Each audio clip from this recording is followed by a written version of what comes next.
Hello.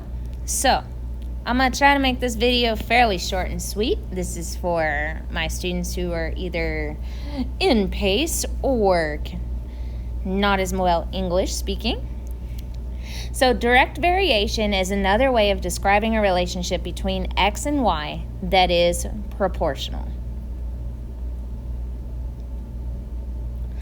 So what that means is one variable will always be a constant multiple of another. So we have situations that vary directly can always be represented with the equation y equals kx. K is our constant of proportionality, or the ratio of y over x. Now we also may see this as y is equal to mx, m of course being our slope.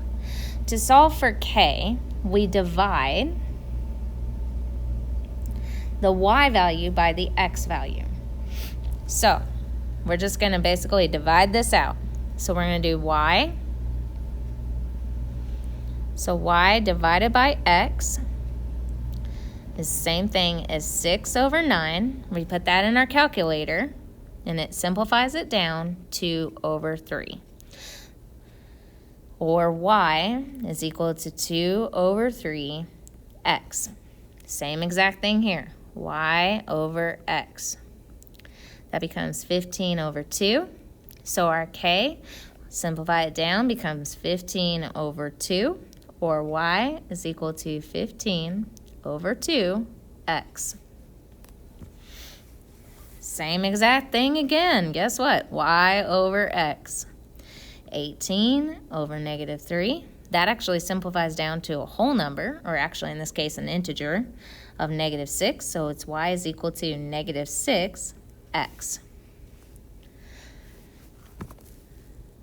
This one looks a little different because we have y over x, but yet again, your calculator is smart enough to do this.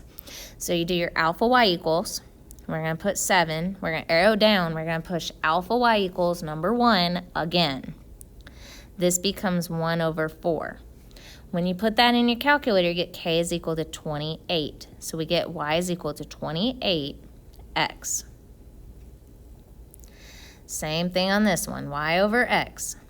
Alpha y equals, and then alpha y equals again. Put number 1, so 4 over 5 divided by 4 gives me 1 over 5. So my equation becomes y is equal to 1 over 5x. Same thing again, y over x. My y is okay, 24.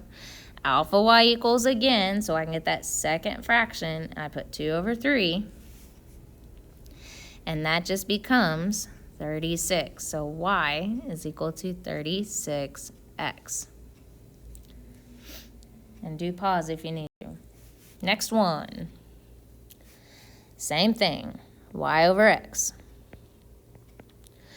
This time, y is 21. This time, alpha y equals, but this time we're going to put a number 2. That way you can put 10 and 1/2. When you do that, this gives you 2. So y is equal to 2x. Same thing, y over x. Alpha y equals, we're just doing number 1, so it'd be 10. Alpha y equals number 1 again, and that gives me 20 over 3. When I do this, it equals to 3 over 2x. So y is equal to 3 over 2x. Now, if you look over here, we got nice little stuff. So this one is b. 3 over 2x gives me d. Y over x. 11. Alpha y equals. We're going to do number 2. So negative 5 and 1/2.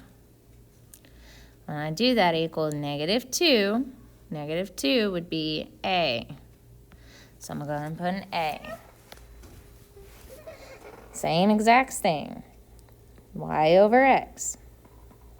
This time I don't even have to do any extra alpha y equals. I'm just doing 36 over 54. That's going to give me a positive. Gives me a positive 2/3, which would be e. All right, last one, at least in this lovely little bunch. Y over x. Y, alpha y equals, push 1. That gives me 5 over 6. Alpha y equals, push 2. 1 and 2/3. This gives me 1/2. I'm looking for the one that's 1/2 x, which was C. Now I've got A, B, C, D, and E. All right, my next one. Value of x varies directly with y. And when x equals 1/2, y equals 20. So y over x equals, so we're going to do 20 over the alpha y equals, which gives me 1 over 2. And then this equals 40. So we're going to do y is equal to 40x. Now on this one, it's giving me what if x equals 1/4. So y is equal to 40 times 1/4, which equals 10. So this one, the value of x varies directly with y. So that means y divided by x. And it tells us when x is 21, y is 3. So it's 3 over 21. So we have y is equal to 1/7 of x. So in this case, it's saying find the value of x. So we don't know x if y equals 10. So just like we would solve an equation, we're going to divide both of these by 1/7 because I want this x by itself. These cancel. 10 divided by 1/7, so alpha y equals, and I put 10, an arrow down, alpha y equals 1/7, and I get x is equal to 70. All right, hopefully that helps, and I hope you enjoy.